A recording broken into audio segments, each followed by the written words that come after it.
नमस्कार, मैं प्रयाग झा हूँ।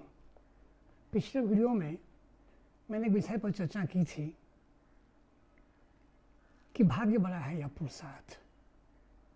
मैंने ऐसा कहा था कि पुरुषार्थ बड़ा है भाग्य से, पुरुषार्थ श्रेष्ठ है भाग्य से।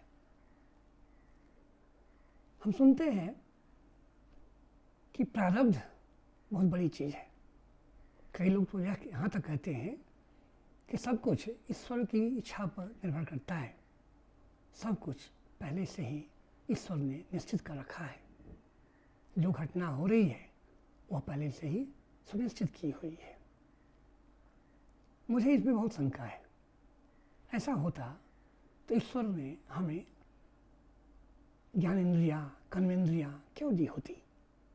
हाथ पांव, शरीर बल, विवेक शक्ति, बुद्धि इत्यादि चीज़ें, आँख नाक, ये सारी चीज़ें हमें भगवान ने दी हुई है। इसका अर्थ है कि मनुष्य के पास स्वतंत्रता तो है कर्म करने की, सोचने की, निर्णय लेने की। तो लगता है कि प्रारब्ध का वह अर्थ नहीं है जो साधारणतः लोग कहते हैं कि सब कुछ पहले से ही निर्धारित है ईश्वर द्वारा। प्रारब्ध का कुछ और अर्थ है। यह प्रश्न धर्मराज युधिष्ठिर ने पितामह भीष्म से पूछा। पहले मैंने कहा है कि लगभग 58 दिन तक भीष्म पितामह सरसज्जा पर पड़े रहे। युद्ध समाप्त हो चुका था, युधिष्ठिर राजा बन चुके थे। उनके मन में अनेक शंकाएं थी। भगवान कृष्ण के एडवाइस पर, आग्रह पर युधिष्ठिर प्रतिदिन पितामह के पास आकर अपनी शंकाओं पर चर्चा करते थे। एक दिन उन्होंने पूछा कि कर्म का रहस्य क्या है, कैसा कर्म करने से क्या फल मिलता है, किस तरह कर्म करना चाहिए जीवन में व्यक्ति को। पितामह ने कहा कि यह प्रश्न थोड़ा गंभीर है, इस विषय में ऋषि मुनि भी चिंतन करते रहते हैं। तथापि जो मेरे अनुभव से ज्ञात है या जो मेरा अपना दृष्टिकोण है वो मैं आपको बताता हूँ। उन्होंने कहा कर्म जो है वो बिना फल दिए नष्ट नहीं होता है। न नश्यति कृतं कर्म सदा पंचेद्य यह। अर्थात इस विश्व में, धरती पर पांचों कर्म इंद्रियों द्वारा किया हुआ कोई भी कर्म नष्ट नहीं होता है। वह अपना प्रभाव देकर, अपना परिणाम देकर फिर नष्ट हो जाता है। और कर्म जो है वह कर्ता के साथ साथ छाया की तरह चलता रहता है। वह कर्ता को छोड़ता नहीं, भूलता नहीं, वो उसे हर समय साथ रखता है और उचित समय पर, नियत समय पर वह फल देकर ही समाप्त होता है। इसलिए जब हम अच्छा कर्म करते हैं तो उसका फल अच्छा होता है। अगर बुरा कर्म किया है, क्रूर कर्म किया है, अत्याचार किया है, अन्याय किया है, तो वह कर्म भी हमें समय पर फल देता ही है। इस विषय में कोई शंका नहीं होनी चाहिए। अर्थात प्रारब्ध का अर्थ है संचित कर्मों का फल। पहले किए हुए जो कर्म है अच्छे बुरे, उसका फल हमें प्राप्त होता है। कभी कभी बहुत समय के बाद प्राप्त होता है, तब तक हम भूल गए रहते हैं उस कर्म को। इसलिए हम सोचते हैं कि यह प्रारब्ध है, अर्थात यह भाग्य है, यह ईश्वर द्वारा दिया गया दंड है। यह सही नहीं है। शास्त्रों ने इसको सही नहीं माना है। शास्त्रों ने ये कहा है कि हमारा जो किया हुआ कर्म है वो संचित है, जीवित है, और जब हमें वह फल दे देता है तब जाके उसकी आयु खत्म हो जाती है। इसलिए कर्म करते समय भीष्म पितामह ने बहुत सूक्ष्मता से उन्हें समझाया कि कौन सा कर्म करना है और कौन सा नहीं करना है, और कौन सा कर्म करने से क्या क्या परिणाम मिल सकता है। इस विषय में शास्त्रों का जो मत है वह स्पष्ट है कि हमें कर्म करने में सावधानी बरतनी चाहिए, क्योंकि यह कर्म अपना परिणाम देगा। अनायास कुछ कर्म करना, फल के विषय में सोचे बिना कर्म करना, यह उचित नहीं है, यह त्याज्य है। अनेक दृष्टांत दिए गए हैं। महाभारत कथाओं का संग्रह है, महासागर है, हजारों कथाएं हैं उसमें। वाल्मीकि रामायण में भी अनेक कथाएं हैं, पुराणों में भी कथाएं हैं। अनेक कथाओं में इस बात को स्पष्ट किया गया है कि पहले किए हुए कर्म का परिणाम आदमी को भोगना पड़ता है। दो दृष्टांत मैं बताऊंगा अभी आपको संक्षेप में। महाभारत की कथा हम सब जानते हैं। अनेक पराक्रमी महाभारत के जो पात्र हैं, बड़े बड़े लोग हैं, पराक्रमी हैं, दोनों पक्षों में, कौरवों में भी पांडवों में भी। एक कर्ण पात्र है जो बहुत महत्वाकांक्षी है, बहुत साहसी है, पराक्रमी है। जब तक उसके हाथ में अस्त्र शस्त्र हैं, उन्हें कोई भी पराजित नहीं कर सकता, ये हम सब जानते हैं। उन्होंने परशुराम से शिक्षा प्राप्त की है, उनके पास ब्रह्मास्त्र भी है, अत्यंत तेजस्वी, सूर्य के पुत्र हैं वो। कवच कुंडल जब तक उन शरीर पर है तब तक उनका वध नहीं हो सकता। अनेक गुणों से संपन्न है वो, लेकिन महत्वाकांक्षा भी है और उन्हें अर्जुन से बहुत ईर्ष्या भी है। सभी जानते हैं, सब ऐसा विश्वास करते हैं कि सबसे बड़ा धनुर्धर अर्जुन है, सबसे बड़ा वीर अर्जुन है। द्रोणाचार्य भी यह बात कहते थे और बोलते थे। इस बात से कर्ण को और भी ईर्ष्या थी। एक दिन कर्ण चुपके से द्रोणाचार्य के पास गया और उन्होंने कहा कि मुझे ब्रह्मास्त्र दीजिए। द्रोणाचार्य के पास ब्रह्मास्त्र था, ये बात सर्वविदित थी। उन्होंने पूछा क्या करोगे इसका?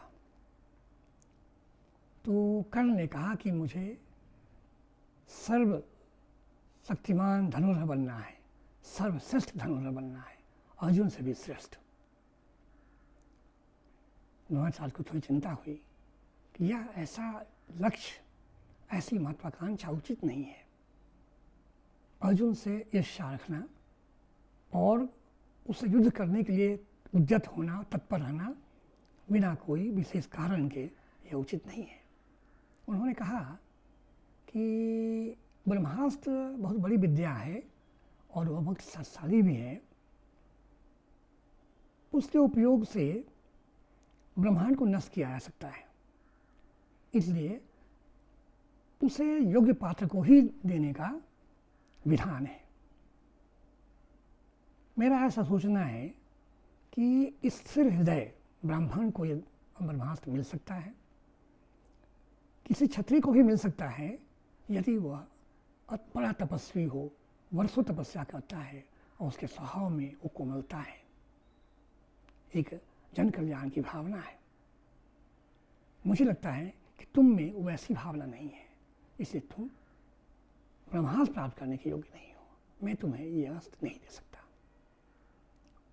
कर्ण बहुत निराश हुए, लेकिन उन्हें संतुष्टि नहीं हुई।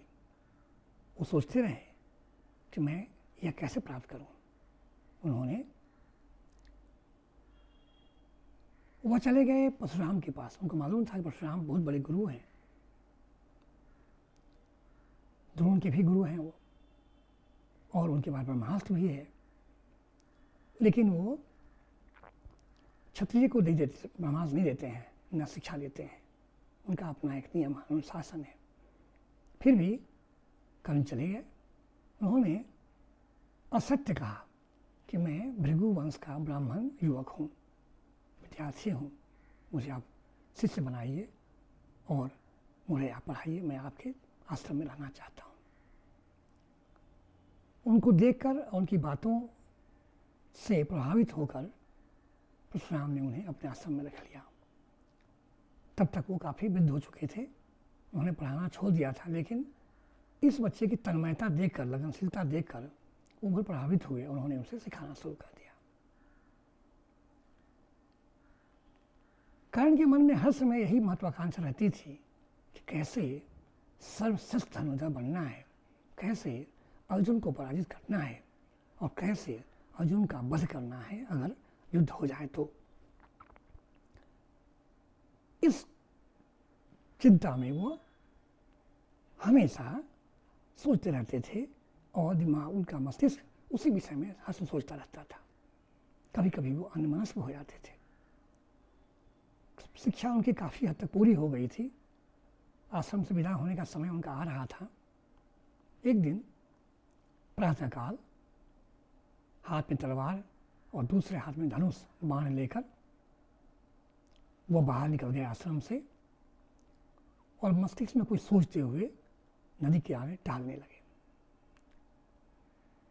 एकाएक एक गाय तेजी से दौड़ती हुई पेड़ों के बीच से बाहर निकली, नदी किनारे आ गई। इतनी गति से आई थी कि कर्ण ने यह समझा कि शायद कोई हिंस्र पशु है, बाघ है या सिंह है। उन्होंने तत्परता से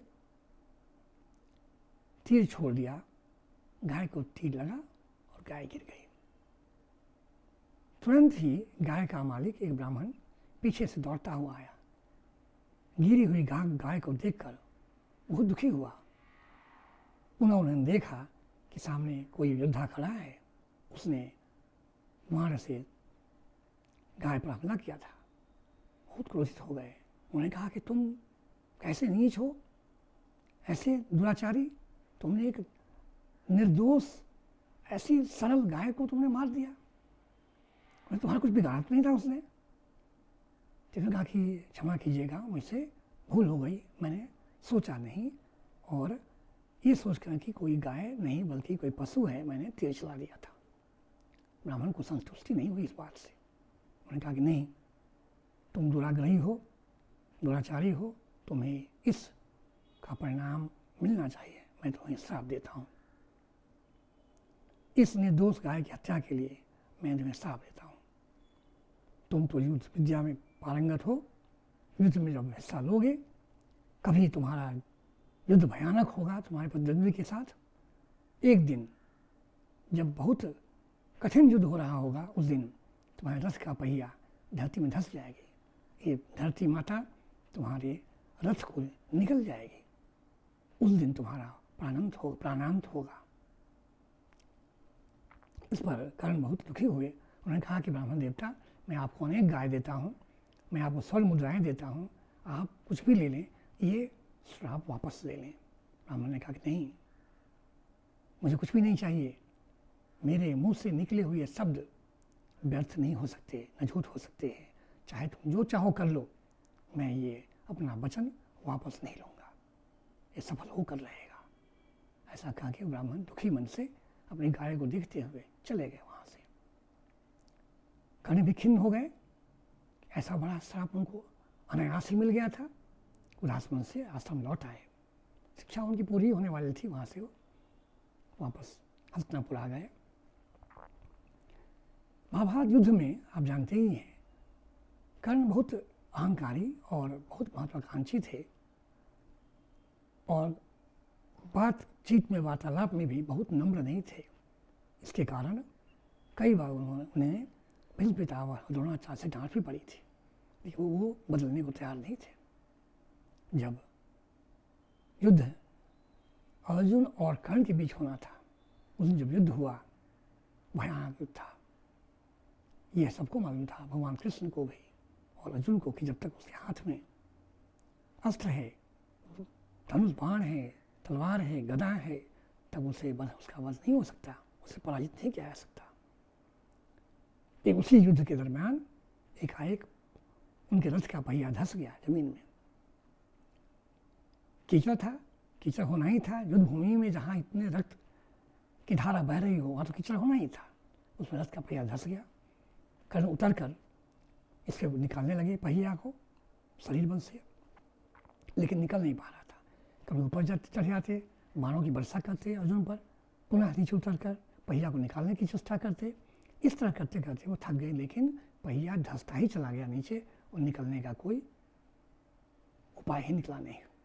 इसी बीच अर्जुन ने दिव्यास्त्र चलाकर कर्ण का वध कर दिया।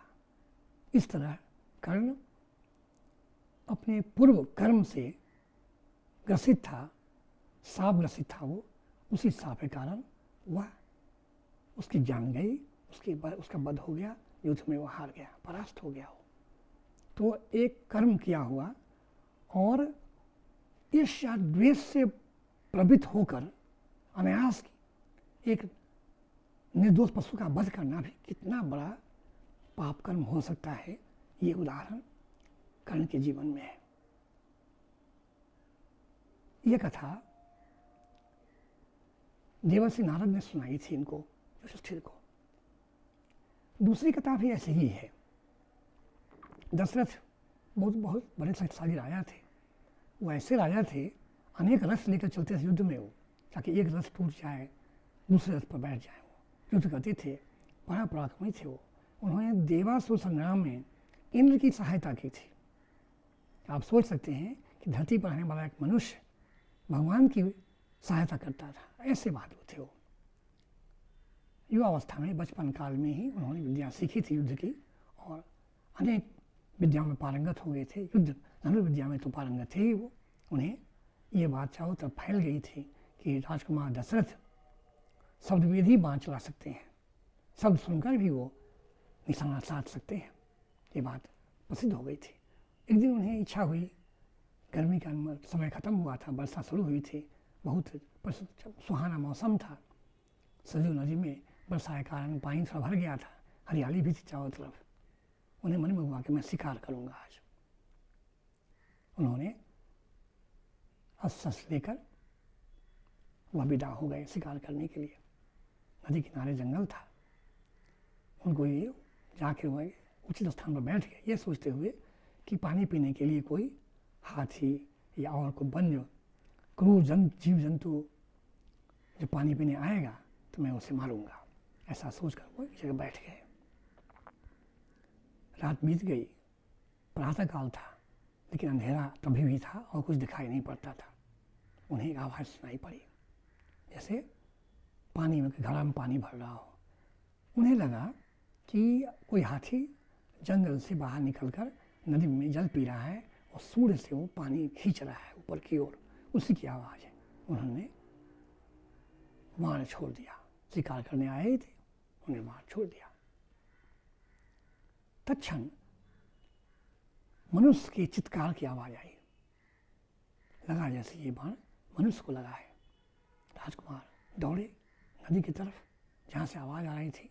देखा कि वहाँ एक ऋषि कुमार करा रहा है, तड़प रहा है घायल होकर, और उसके मर्म में बाण लगा था। ऋषि कुमार ने कहा कि मैंने कौन अपराध किया था? राजकुमार, आपने मेरी हत्या क्यों कर दी? मैंने क्या बिगाड़ा था आपका? मैं जल दे रहा था, वो भी जल अपने माता पिता जो वृद्ध हैं और दृष्टिहीन हैं उनके लिए।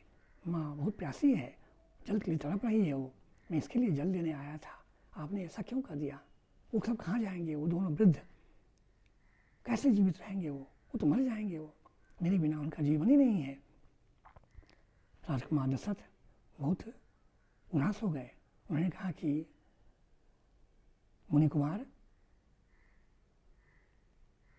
आपकी पीड़ा मैं समझ रहा हूँ, लेकिन इस बाण के आपके हृदय से निकलते ही आपकी मृत्यु हो जाएगी।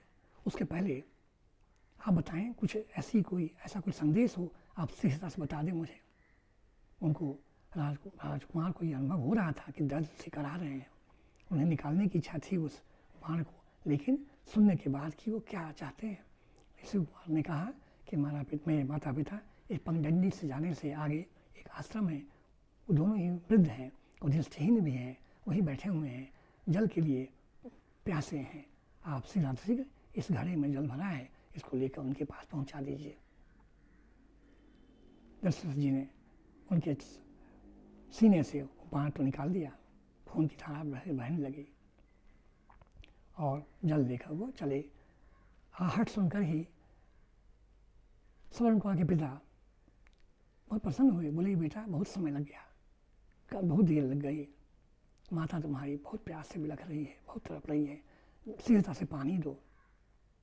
तुम बोलते क्यों नहीं पुत्र? तो आवाज़ तुम सुन रहा हूँ, तुम बोलो तो जल्दी बोलो, क्या बात है? दशरथ चुप थे, दुख भी, ग्लानि भी और भय भी कि ऐसा बड़ा अपराध हो गया अनजाने में। उन्होंने लेकिन साहस बटोरे कहा कि मुनिवर, मैं आपका पुत्र नहीं हूँ, आपके पुत्र की मेरे हाथों हत्या हो गई है। मैंने वैसे वन्य पशु समझकर उन्हें तीर चला दिया उन पर, उससे उनकी हत्या हो गई है। मैं जल लेकर मैं आया हूँ। वृद्धों की तो क्या प्यास, कहाँ भूख। एक लड़का, वो भी जीवन का सहारा, उसकी मृत्यु हो जाए सुनकर दोनों बिलख बिलख कर रोने लगे, बहुत विलाप करने लगे। उन्होंने कहा कि तुमको ऐसी निर्दयतापूर्ण कर्म करने की इच्छा कैसे हुई, तूने ऐसे कैसे कर दिया? तो सच ने बताया कि यह अज्ञानता के कारण हुआ है, मुझे ज्ञात नहीं था कि जो आवाज़ आई जल से, नदी के जल से, वह जल किसी मनुष्य के द्वारा वो क्या हाथ से हुई आवाज़, वो घड़े पानी भरने से हुई है। मुझे लगा कि हाथी की आवाज़ है वो, इससे ऐसा हुआ है। ऐसा बड़ा निसंस्कार मेरे हाथ हो गया है। वृद्ध माता पिता ने कहा कि पुत्र के मरने से हमारा जीवन खत्म हो गया, समाप्त हो गया, अब हम जीवित नहीं रह सकते, क्योंकि हमें कोई सहारा नहीं है और न हमारे पास कोई दृष्टि है जब चल फिर सकें, कुछ अर्जित कर सकें। हमारा तो एक ही सहारा था। तो ऐसा करो, मुझको अपने पुत्र के पास पहुंचा दो, मैं उसका शरीर एक बार स्पर्श कर लूँ तो मैं भी शांतिपूर्वक मर सकूँगा। दशरथ जी उनको लेकर, दोनों वृद्ध को लेकर नदी पर पहुंचाया। घाट पर उनके पुत्र के का शरीर था। माता पिता दोनों ही शरीर पर हाथ रखकर रोने लगे, बिलखने लगे। उन्होंने कहा कि तुम्हें तो इस अपराध के लिए प्राण दंड मिलना चाहिए, लेकिन तुम्हें सच सच बता दिया है, इसलिए, और तुम्हारा जो अपराध है वो जानबूझकर नहीं हुआ है, अज्ञातवश हुआ है, इसलिए मैं एक श्राप जरूर दूंगा। यही इतना श्राप कि जैसे मैं आज अपने पुत्र के वियोग में बिलख बिलख कर मर रहा हूँ, वैसे भी तुम भी अपने पुत्र के वियोग में मेरी ही तरह, हम दोनों की तरह ही मरोगे। ऐसा कहकर दोनों पुत्र पति पत्नी ने प्राण त्याग दिए। दशरथ ने आज होते हुए तीनों शवों का संस्कार किया, अग्नि संस्कार किया, फिर उन्हें जलांजलि दी सरयू नदी की तरफ से, और फिर वापस राजमहल आ गए। बात बीत गई, धीरे धीरे विस्मित हो गए। एक घटना हुई थी, घटना उनके स्मृति पटल से ओझल हो गई। जब कैकेयी के जिद करने पर और अपनी प्रतिज्ञा को पूरी करने के लिए दशरथ को राम को वन भेजना पड़ा। कहाँ तो उन्हें राजा बनाने का आश्वासन दिया था, और अगले ही दिन, जिस दिन उनको राज सिंहासन में बैठना था, उस दिन उनको वन गमन का आदेश दे दिया। इस प्रतिज्ञा से, इस निर्णय से बहुत खिन्न थे, बहुत दुखी थे, बहुत उद्विग्न थे वो। लेकिन कैकेयी अपने हठ पर अड़ी हुई थी, उन्होंने बिल्कुल नहीं माना। जब कैकेयी ने तीनों के लिए, राम लक्ष्मण और सीता के लिए वल्कल वस्त्र मंगा लिए, साधु सन्यासियों का वस्त्र मंगा लिए, उनका हृदय फट गया। उन्होंने अनेक कठोर शब्द कहे वहाँ उनको, और राम चले आने के बाद वो कौशल्या के घर में आ गए, कौशल्या के कक्ष में आ गए, रोते बिलखते रहे, छाती पीटते रहे कि सबसे प्रिय पुत्र राम, ऐसा पुत्र, आदर्श पुत्र, जैसा पुत्र दुनिया में कोई हो ही नहीं, वो पुत्र उनकी आज्ञा से बन जा रहा है। राज परिवार में जन्म लेकर किस तरह वो जंगलों में बिना चप्पल जूते के, बिना पाँव खड़ाओं के, बिना वस्त्र के, किस तरह गर्मी ठंडी बरसात में रह पाएगा वो। सोच सोच कर दुखी हो रहे थे। इसी बीच उन्हें स्मृति में आई बात, घटना कि एक वृद्ध दृष्टिहीन व्यक्ति ने उन्हें श्राप दिया हुआ है। शायद वही कर्म का फल उनको मिल रहा है, वही श्राप फलीभूत हो रहा है। एक निरीह असहाय व्यक्ति की, पितृभक्त व्यक्ति की हत्या उनके हाथ हो गई थी और उसका श्राप उन्हें मिला हुआ है, तो वही आज फलीभूत हो रहा है। उनको फिर मन में शांति हो गई, उनकी उद्विग्नता कम हो गई। वो शांति होकर पड़े रहे, लेटे रहे और सोचते रहे कि अब मृत्यु कैसे आएगी।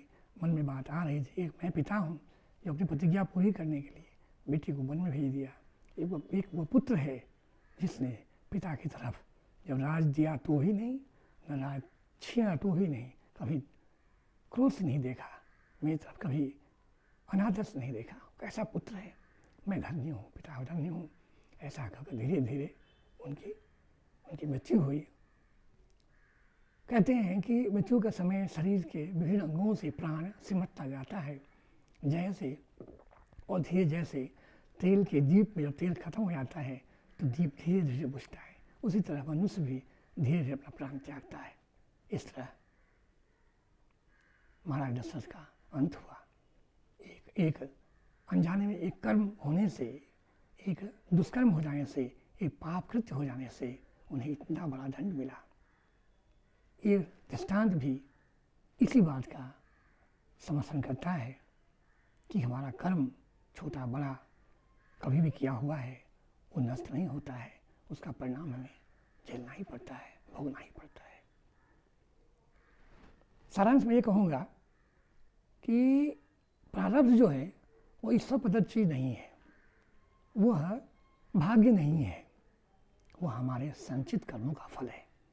वो कब प्राप्त होगा वो फल, इसकी हमें इसका ज्ञान नहीं, इसका कब किस समय मिलेगा फल वो जानकारी नहीं। असमय मिल सकता है, दुख किस समय मिल सकता है, लेकिन परिणाम तो मिलेगा उसका।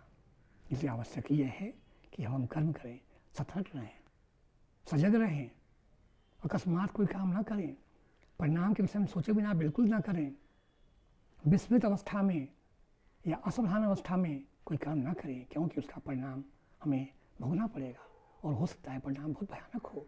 तो हमारी शक्ति हो कि नहीं उसको सहने की, इसलिए कर्म करना ही हमें है। तो भगवान कृष्ण कहते हैं कि एक क्षण भी मनुष्य इस धरती पर बिना कर्म के नहीं रह सकता, वो कर्म करना ही पड़ता है, कर्म होता ही रहता है, उसी से संसार चलता है।